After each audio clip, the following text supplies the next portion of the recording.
మాజీ ఎమ్మెల్యే ముత్తిరెడ్డి యాదగిరి రెడ్డి మరో వివాదంలో చిక్కుకున్నారు. దళిత బంధు ఇప్పిస్తానని 67 మంది దళితుల నుండి ముత్తిరెడ్డి ₹1,00,000 తీసుకున్నాడని ఆరోపించారు.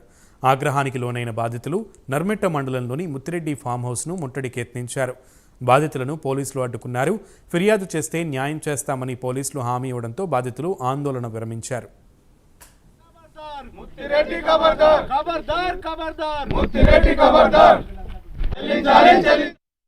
గతంలో అందరం మేము కలిసి పనిచేసిన కార్యకర్తలే ఇక్కడ తెలంగాణ ఉద్యమకారులు ఉన్నారు. దళితులు అందరూ దళిత బంధు అనే స్కీమ్ నుంచి మన కేసీఆర్ గారు దళిత కుటుంబాలు చాలా నిరుపేదగా ఉన్నాయి, వాళ్ళని పట్టించుకునే నాదులు లేడని ఒక స్కీము మంచి ఉద్దేశపూర్వకంగా పెట్టిన స్కీమ్లో మన ముత్తిరెడ్డి గారు, అప్పుడున్న ముత్తిరెడ్డి గారు ఎమ్మెల్యే గారు ఈ స్కీమును వాస్తవానికి పాపం వాళ్ళు వస్తాయి అని అంటే మనిషికి ₹1,00,000 లెక్క 62 మంది దగ్గర మా 2 మండలాల నుంచి తీసుకున్నాడు.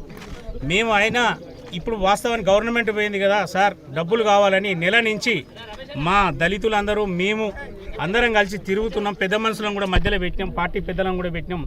ఎవరు కూడా చెప్పకుండా ముఖం సాటేసుకుంటూ దొరకకుంటూ హైదరాబాద్ పోతే హైదరాబాద్లో కూడా ఇంట్లో ఉండి కూడా లేడనిపించుకుంటాడు. మళ్ళీ పోతే ఫోన్లు చేస్తే కూడా ఫోన్ లిఫ్ట్ చేయడం జరగడం లేదు. వాళ్ళ బామ్మార్ది గారు కూడా సంపత్ రెడ్డి గారు, గుజ్జా సంపత్ రెడ్డి గారు కాన్స్టిట్యున్సీ కోఆర్డినేటర్ అని చెప్పుకుంటూ ఆయన కూడా వాస్తవానికి కూడా ఎన్నోసార్లు అడిగితే మాట్లాడుతా ఒడగొడతా పాపం వాళ్ళ గరీబోళ్ళ పైసలు నేను ఇప్పించే బాధ్యత నేను తీసుకుంటా కృష్ణ అని చెప్పిండు. తీసుకొని కూడా ఇంతవరకు కూడా దాని మీద ఎలాంటి స్పందన లేదు, ఎలాంటి అది లేదు. దాటేసి ఏమనంటే మీ దగ్గర కాగితాలు ఉన్నాయా, మీ దగ్గర మీరు ఇచ్చిరనే గ్యారెంటీ ఏంది అని పిచ్చి పిచ్చి మాటలు మాట్లాడుతాడు. దీనికి రసీద్ తప్పితే మసీదు, ఎవరైనా మన వెనక నుంచి సామెతలు ఉన్నాయి. దీనికి ఎలాంటి కాగితాలు ఉండయి. ఒక ఫైరో చేసుకున్నప్పుడు ఒక వ్యవహారంలో దాని కాగితాలు అనేది ఉండయి. ఆ కాగితాలు రాసుకోరు, దానికి కాగితం ఉండదు.